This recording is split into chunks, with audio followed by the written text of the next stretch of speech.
Mesdames et messieurs, bonjour, bonsoir. Je suis PF pour LTLT Lakers tout le temps, la chaîne francophone des Lakers. Enfin, une bonne nouvelle pour les Los Angeles Lakers. Le retour annoncé de Jared Vanderbilt. Selon plusieurs sources, les Lakers ont reçu de bonnes nouvelles. Les médecins de l'équipe ont annoncé que Jared Vanderbilt était apte à jouer au basket. Souvenez-vous, ça fait 1 an qu'il est out. Jared Vanderbilt s'est blessé le 1er février 2024. Nous sommes presque le 1er février 2025 et c'est seulement là qu'il va commencer son premier match. Ce sera non pas face aux Celtics de Boston ce soir, mais face à l'équipe des Warriors de Golden State. Nous allons analyser l'arrivée de ce joueur dans ce roster du point de vue offensif et du point de vue défensif. Même si ce n'est pas un grand attaquant, vous allez voir que sa présence sur le terrain, à condition qu'il soit en bonne santé, va changer la dynamique de l'équipe des Lakers en défense et en attaque. Lakers tout le temps, c'est tout de suite. Step 1, wake up early, gonna rise with the sun. Step 2, get some good, some food in you. Step 3, think real hard about what you wanna be. Step 4, everybody just do your thing. Wake up, today's gonna be a good day. Wake up, today's gonna be a good day.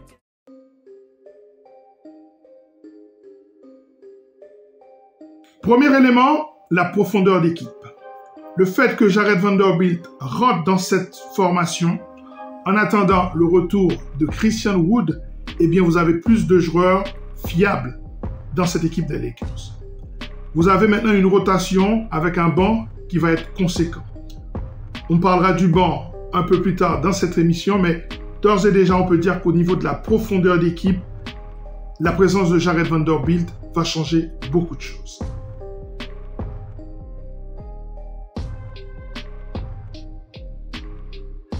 En NBA, le plus important, c'est d'avoir des joueurs sur les ailes. Si vous regardez les équipes élites de la NBA, elles ont une multitude de joueurs sur les ailes qui sont capables d'être sur le terrain et d'être impactants. Vous regardez OKC, vous regardez une équipe comme Boston, vous regardez une équipe comme les Cavs de Cleveland, eh bien ce sont des équipes qui ont beaucoup d'ailiers qui sont capables souvent de jouer les deux côtés du terrain. Alors, est-ce que Jared Vanderbilt pourra jouer les deux côtés du terrain?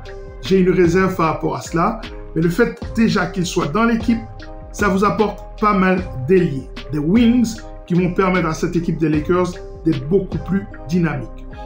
Aujourd'hui, les Lakers sont capables d'aligner dans un small ball 5 wings.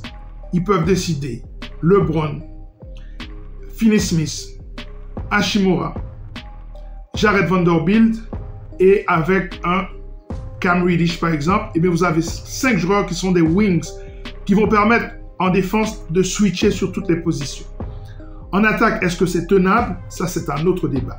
Mais la présence de Jared Vanderbilt, son retour dans cet effectif, apporte une profondeur au niveau des wings, c'est-à-dire la formule pour gagner les matchs importants, notamment en play-off.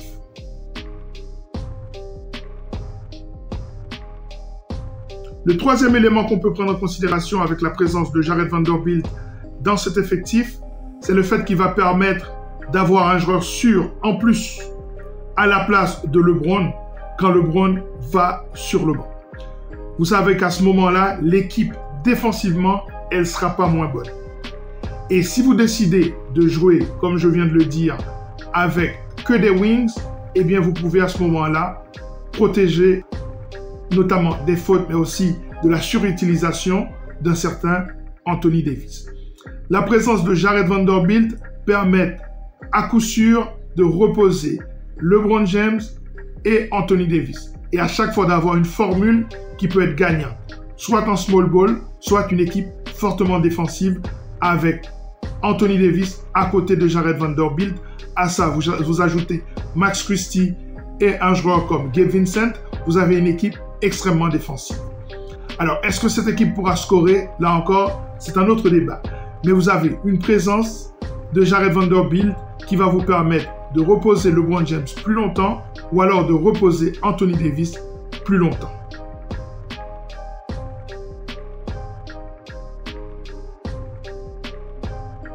Le quatrième élément, c'est évidemment la profondeur du banc.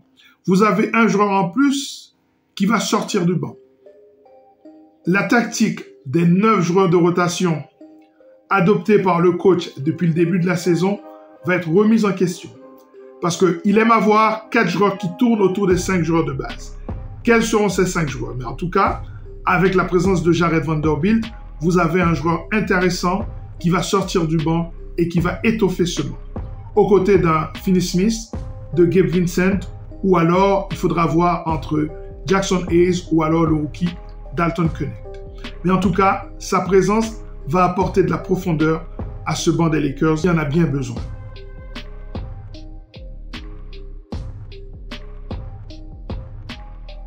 Le 5e élément n'est pas moins important. C'est pour moi la fin de la souveraineté de Rui Hachimura. Jusqu'à présent, le coach n'avait pas osé sortir Rui Hachimura du 5 de base, même quand il était moins performant. Pour une question d'équilibre d'équipe, pour une question psychologique également, on sait que Hachimura n'aime pas être ballotté, il n'aime pas sortir du banc. Quand il sort du banc, il sort aussi de son jeu.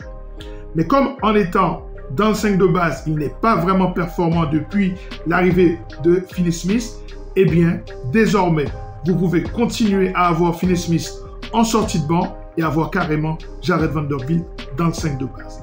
Et à ce moment-là, vous avez un Rui Hachimura qui peut arriver avec la second unit et qui peut être très intéressant. Tous les ballons peuvent passer par lui, un peu comme ce que faisait D'Lo quand il sortait du banc. Donc, cette présence-là va enlever un peu de pression sur les épaules de Rui Hachimura et en même temps, ce sera la fin de la souveraineté de Rui Hachimura dans ce 5 de base. S'il n'est pas bon, il y a toujours une possibilité de le sortir du 5 de base avec la présence de Jared Vanderbilt.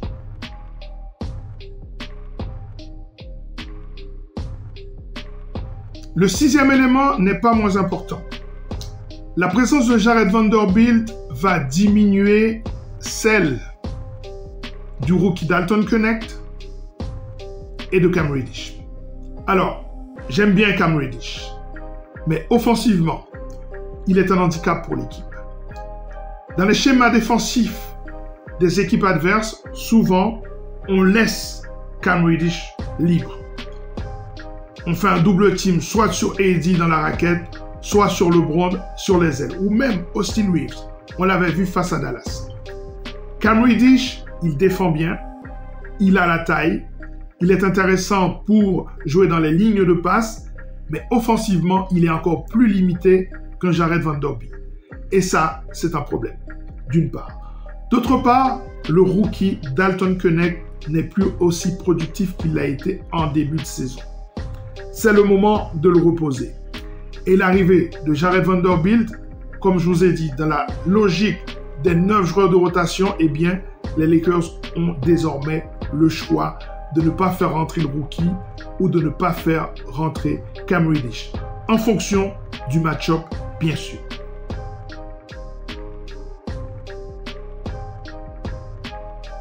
Un autre domaine où sera très précieux le retour de Jared Vanderbilt, c'est au rebond. Les Lakers sont 26e équipe au rebond. C'est l'une des pires de toute la NBA. Eh bien, sa présence va aider les Lakers dans ce domaine. Le retour de Christian Wood aussi va aider. Parce que pour rappel, Christian Wood est à plus ou moins 6 à 7 rebonds sur sa carrière. Ces 6-7 rebonds peuvent aider l'équipe des Los Angeles Lakers. Donc, la présence de Jared Vanderbilt, même avant le retour de Christian Wood, va aider les Lakers dans ce domaine. Et ça, croyez-moi, c'est fondamental.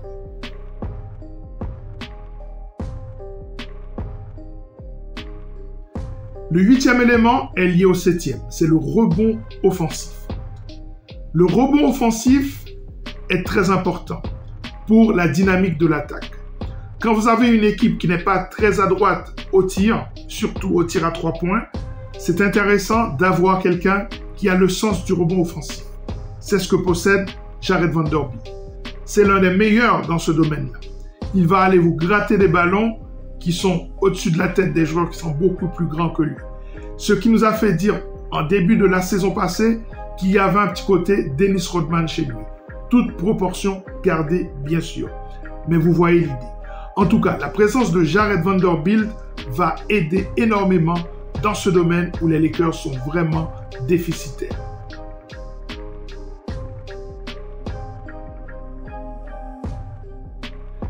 Le 9e élément, c'est l'apport défensif. Quiconque connaît un tout petit peu Jared Vanderbilt et connaît un peu le basket, c'est ce qu'il apporte au niveau défensif. Qu'est-ce qu'il apporte? Il apporte l'intelligence en défense.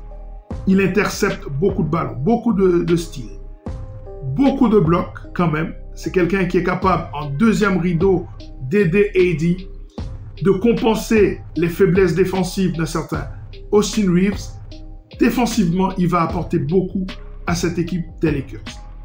Et c'est là, comme on dit, la défense conduit à l'attaque, puisque comme il est bon en interception, ça va aussi dynamiter les défenses adverses. On sait qu'une fois que les Lakers récupèrent la balle, ça fuse, LeBron James part en contre-attaque, des alley-oops de Austin Reeves pour LeBron ou pour AD. C'est à ce niveau-là que ça va aider offensivement. Donc un joueur qui a un apport défensif va apporter une dynamique offensive à son équipe. Et ça, c'est Jared Vanderbilt.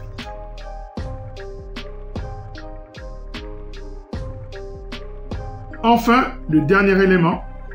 Je sais que cet élément n'est pas très populaire, puisque les fans des Lakers adorent Jared Vanderbilt.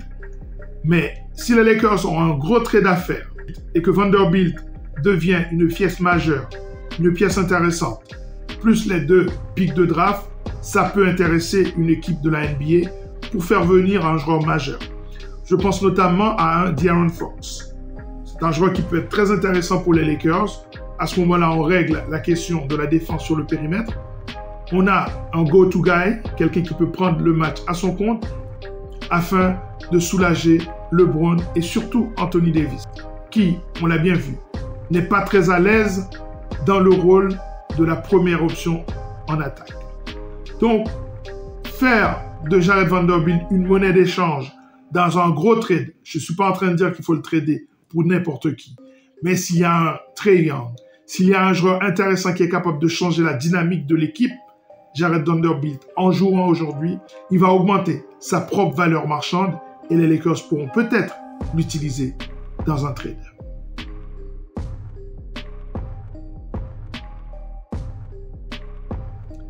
Le prochain match des Lakers, c'est face à Boston ce soir. Boston qui a gagné hier face aux Clippers après prolongation. Et ça, c'est excellent. Souvenez-vous, j'ai fait une émission sur les 8 matchs que les Lakers ont pour la fin du mois de janvier. Ce sont des matchs qui vont être déterminants pour la suite des événements. Pourquoi? Parce que c'est très serré à l'ouest, ça c'est la première raison. Et la deuxième raison, c'est qu'au mois de février, les choses vont se corser pour les Lakers. Donc, s'ils passent à côté de ces matchs en fin de janvier, on pourrait d'ores et déjà dire adieu à la présence au play-off. Peut-être qu'il y aura encore une petite marge pour discuter le play-in, mais pour les play-offs, ce sera très compliqué. Les équipes entre la 5e et la 12e place sont dans un mouchoir de poche. La défaite hier de Dallas face à l'équipe de Minnesota a apporté un peu de liberté, un peu de marge, je dirais, à l'équipe des Lakers. Mais attention, Minnesota revient. Et les Kings de Sacramento n'ont perdu que très peu de matchs depuis que Doug Christie est à la tête de l'équipe. Alors, je disais que les Lakers devaient gagner 5 matchs pour être à l'aise dans cette série de 8 matchs. Eh bien, ça a commencé comme je l'avais prévu. Victoire miraculeuse, il est vrai, face aux Nets. Si ce tir de D'Angelo était rentré, je pense que les Lakers pouvaient légitimement plonger dans une crise profonde. Heureusement, ce tir n'est pas rentré. Ensuite, ils ont perdu assez largement face aux Clippers. Je vous avais dit, les Clippers sont compliqués, même s'ils ont perdu hier face à Boston. Et puis, les Lakers ont battu assez facilement les Wizards de Washington. Les 2 prochains matchs sont prenables. Pourquoi je dis que les 2 prochains matchs sont prenables? Ça a l'air un peu contradictoire puisque Boston étant une équipe forte, je mise quand même sur une victoire des Lakers. Parce que, justement, ils sont en back-to-back. D'une part, c'est ça. Et ensuite, on sait que les Lakers jouent sérieusement les Celtics de Boston. C'est la plus grande rivalité de l'histoire de l'NBA. Donc les Lakers doivent arriver avec le couteau entre les dents. En plus, cette équipe était en prolongation hier. Et donc, on sait que ça peut avoir des conséquences sur leur rythme. Sous un malentendu, les Lakers peuvent remporter ce match. Mais attention, cette équipe des Celtics est capable d'exploser les Lakers ce soir. On ne va pas se mentir. Il y a quand même des clés pour gagner ce match. La première clé, c'est de pouvoir faire face au spacing de cette équipe de Boston. Et les conséquences de ce spacing, c'est que c'est l'une des équipes qui tire énormément à 3 points avec une excellente efficacité. C'est la seule équipe de toute la NBA qui est capable d'aligner sur le terrain 5 joueurs qui sont des gâchettes à 3 points. Cleveland ne peut pas le faire à cause de Jarrett Allen. L'équipe d'OKC ne peut pas le faire. Golden State ne peut pas le faire parce qu'il y a Draymond Green dans l'équipe.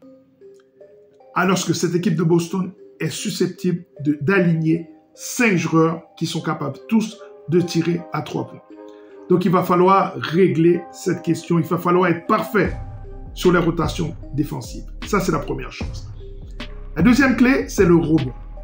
Face à une équipe qui est aussi létale à 3 points et qui ne va pas hésiter à tirer quand ils reçoivent les seconds ballons, eh bien justement, il faut leur priver du second ballon. Et enfin, le troisième élément, c'est la protection de la balle. Ne pas multiplier les pertes de balles, sinon c'est perdu d'avance.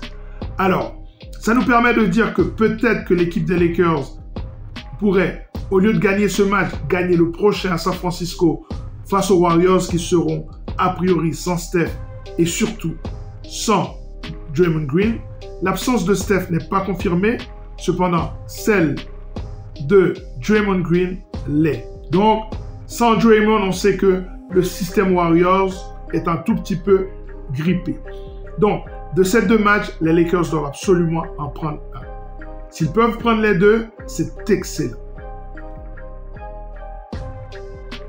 Voilà, c'en est terminé pour cette émission consacrée à Jared Vanderbilt. Son retour prévu pour samedi face à l'équipe des Warriors de Golden State. C'est une excellente nouvelle pour les Lakers des 2 côtés du terrain. À très bientôt pour une nouvelle émission. Prenez soin de vous. Ciao.